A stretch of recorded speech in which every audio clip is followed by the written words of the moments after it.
Bonjour à tous, aujourd'hui j'ai 19 ans, je suis né le 1er décembre 2006 et donc ça fait un an que je fais de l'e-commerce.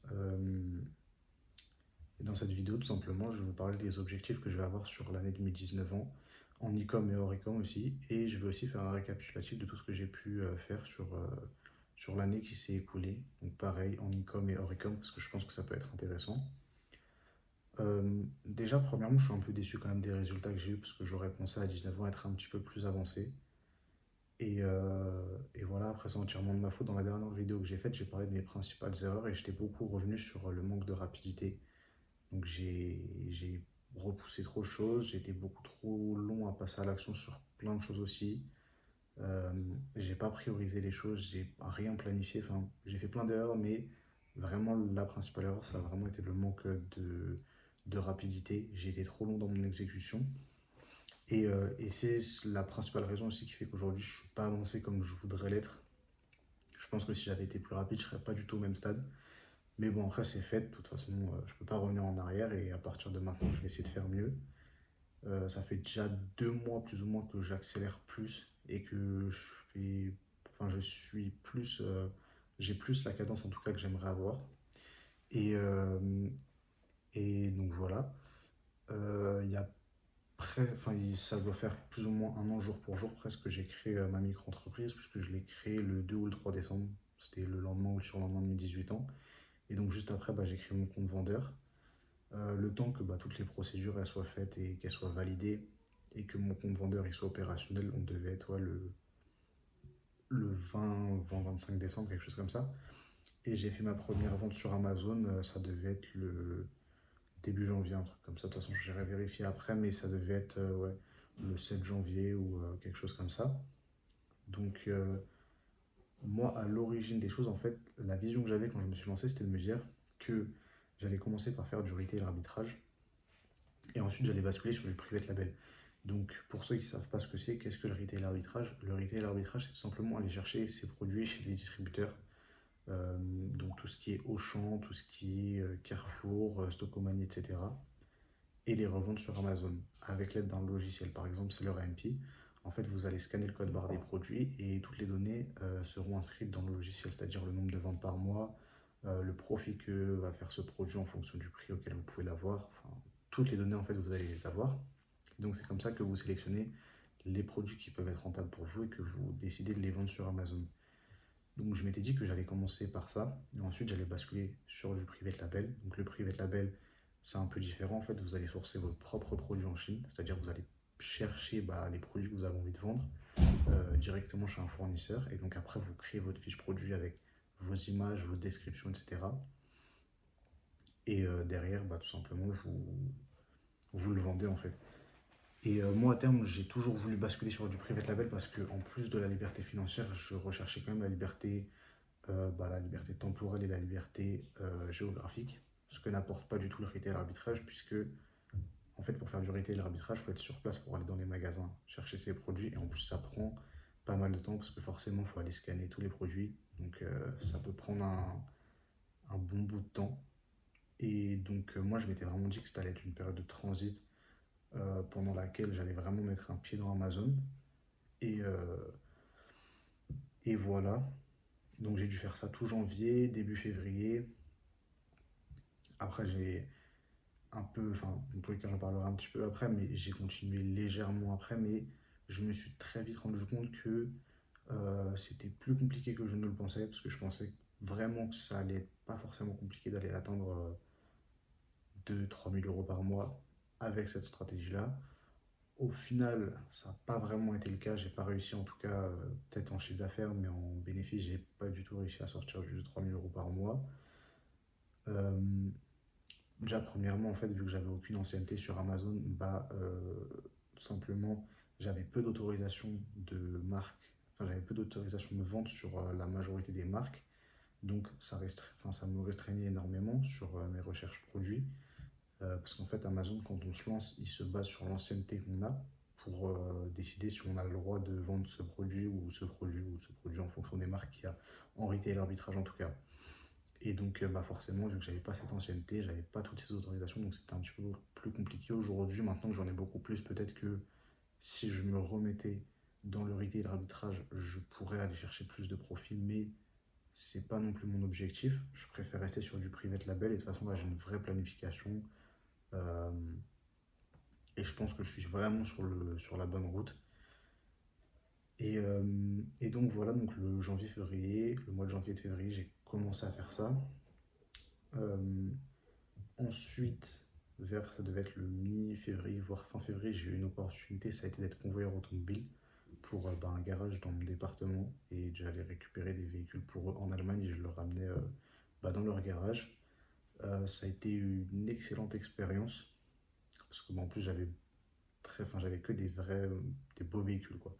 Il y a eu deux fois où j'ai eu une Dacia Sandero 2014 et une Nissan Micra de 98 qui n'était pas terrible, mais sinon tout le reste ça a été des SQ5, Mustang, SRT, A3, X1, enfin beaucoup de belles voitures.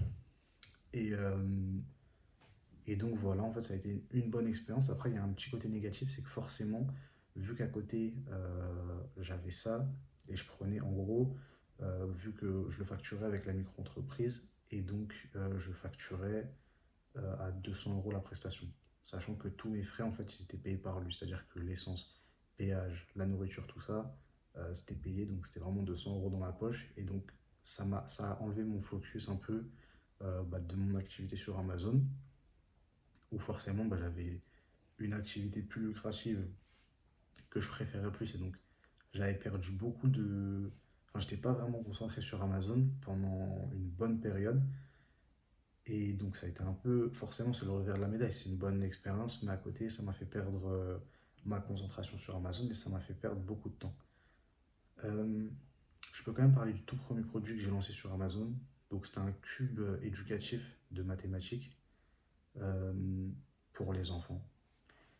Et il faut savoir que mine de rien, en fait avec le recul je me dis que euh, c'était pas forcément une mauvaise idée, même si j'avais pas du tout la bonne stratégie, mais bon ça c'est, je le remarque avec le temps. Mais quand même, faut se dire, en fait, le truc, c'est que le produit que j'avais commandé, je pensais que c'était en bois et avec de la peinture autour. Il me revenait à 40 centimes pièce.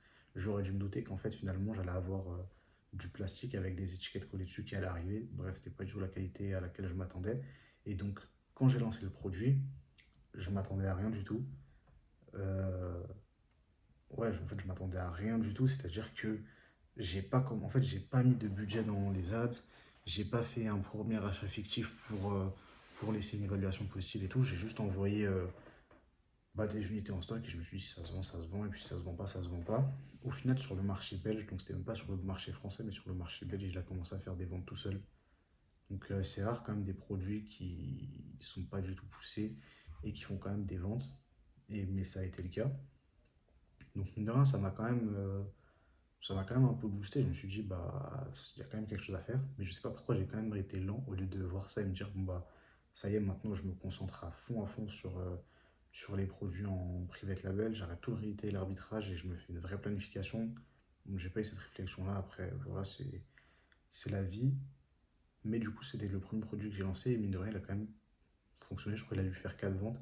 Mais après, ce qui a été souvent, c'est que Amazon, ils m'ont demandé, je sais plus comment ça s'appelle, mais ils m'ont demandé ouais, voilà, la certification européenne du produit, puisque c'était un produit pour les enfants de moins de 14 ans. Et en fait, quand on vend des produits pour des enfants de moins de 14 ans, ou 10 ans, je sais plus si c'est 14 ou 10 ans, ils demandent une certification européenne. Et forcément, je ne l'avais pas, donc mon produit, ils l'ont désactivé en fait, ils l'ont désactivé de la vente, donc il n'était plus disponible sur le catalogue, ni belge, ni français, ni rien.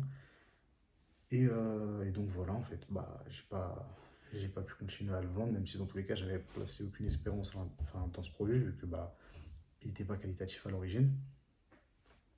Euh, et donc voilà, donc après, comme je l'ai dit, j'étais convoyeur, j'ai fait beaucoup de véhicules. On est arrivé plus ou moins ouais, en mai-juin. Là, j'ai aussi commencé à faire du transport à mon compte tout seul, sans aller récupérer des véhicules pour le garage dont je parlais. C'est-à-dire qu'en fait, j'allais sur la plateforme Cocoli, Bring for You, etc. Et aussi du bouche à oreille. Et en fait, je transportais que ce soit des meubles, tout ça. Donc j'avais un C8 que je vidais totalement à l'arrière. Donc c'est quand même ça, laisse quand même pas mal de place. Et j'ai fait du transport. D'ailleurs, il y a beaucoup d'argent à prendre dans le transport. Pour vous dire, la plus grosse journée que j'ai faite, j'ai fait 500 € Et en plus 500 euros net sans compter l'essence, etc. Bon, les péages, je prends pas de péage, vous vous doutez bien, parce que sinon les courses elles sont beaucoup moins intéressantes. Mais du coup, sans compter l'essence, enfin non, du coup, en comptant l'essence, plutôt, il me restait 500 euros à la fin de la journée. Mais bon, après, il faut savoir que j'étais parti à 8h, 8h30, et j'étais rentré, du coup, le lendemain à 2h, pareil, 2h, 2h30. Donc je suis pratiquement parti 24 heures. Donc heureusement, vu que ça faisait un petit moment déjà que je faisais du transport, bah, je tenais bien la route, parce que quelqu'un qui a jamais fait du transport, il tient pas 18h, 19h comme ça à faire que de la route. Même si en fait, moi je trouve que ça endort beaucoup moins quand on fait du transport avec livraison et récupération, parce que forcément, toutes les 2 heures, pratiquement, tu es arrêté pour récupérer des produits, enfin, récupérer tout ce qui est meubles et tout, ou alors les déposer. Donc, forcément, ça endort moins. Moi, en tout cas, ça m'endormait moins. Euh, mais voilà, c'est des grosses journées, mais en tout cas, il y a beaucoup d'argent à prendre dans le transport. Donc, à ce moment-là, j'ai fait un peu de transport aussi, en plus des voitures. Voilà. Après, ça a été les vacances. Donc, les vacances, je suis parti pas mal de temps. J'ai dû partir de mi-juillet à mi-août, voire un peu plus. Et donc, bah, j'étais en vacances en Espagne et c'est là que j'ai trouvé le produit dans la dernière vidéo duquel je parle qui m'a permis de faire 500 euros de chiffre d'affaires sur une semaine, enfin même pas sur 6 jours. Euh, En fait, je me suis dit, j'ai vraiment une remise en, enfin pas une remise en question, mais je me suis dit, ouais, j'ai vraiment pas fait ce qu'il faut jusqu'ici. J'ai pas mis de concentration là où je devais en mettre, etc. Et du coup, bah, j'ai acheté le produit, je me suis dit, je rentre, je me focus sur Amazon. Et donc, bah, c'était un bon pari puisque le produit il a bien fonctionné directement, sans ads, etc. Donc, ça, il a commencé à fonctionner genre mi-septembre, quelque chose comme ça, le temps bah, de recevoir le produit, l'envoyer à Amazon, etc. Et, mais même là, je trouve que j'étais un petit peu long parce que j'ai pas directement refait une sélection de produits que j'allais lancer. Enfin, j'ai mis un peu de temps. Mais voilà. Euh, Entre-temps, j'ai aussi fait bah, pareil de l'intérim. Intérim, j'avais pour tous ceux qui ont déjà été sur la plateforme Side, la mission la plus recherchée sur Side qui est hôte d'accueil sur Basic Fit, puisque le travail il est relativement simple, tu dois juste être à l'accueil, t'as pas grand chose à faire, c'est pas fatigant tout ça, et c'est le mieux payé puisque c'est payé plus que le SMIC contrairement aux autres missions. Donc j'ai fait pas mal d'heures, c'est pareil, c'est super bien. En plus, t'es en autonomie complète puisque bah, en fait, tu as les clés du club et t'as personne sur toi qui te dit fais ci, fais ça. C'est toi, si par exemple tu commences à 6h que tu as l'ouverture du club, bah, tu viens, tu ouvres le club. Tu te laisses quand même pas mal de responsabilités entre les mains. Et, euh, et voilà, d'ailleurs, j'en fais toujours encore maintenant des missions à Basic Fit. Et bah voilà, là j'ai fait, pour maintenant parler vraiment de maintenant, là, j'ai d'ailleurs à côté de moi, pas, enfin, je peux vous les montrer, de toute façon, vous n'allez pas reconnaître, mais là, il y a mes produits. Il y a une sélection de 6 produits que, que je vais lancer sur Amazon, que je vais lancer sur Amazon bah, dans le mois de décembre. En fait, là, ce qui se passe, j'ai eu un truc négatif et positif à la fois. C'est-à-dire que sur le dernier produit que j'ai lancé, c'était, je ne peux pas dire exactement, mais bref, c'est le domaine animalier. En fait, j'ai lancé mon produit, j'ai envoyé mes unités en stock chez Amazon.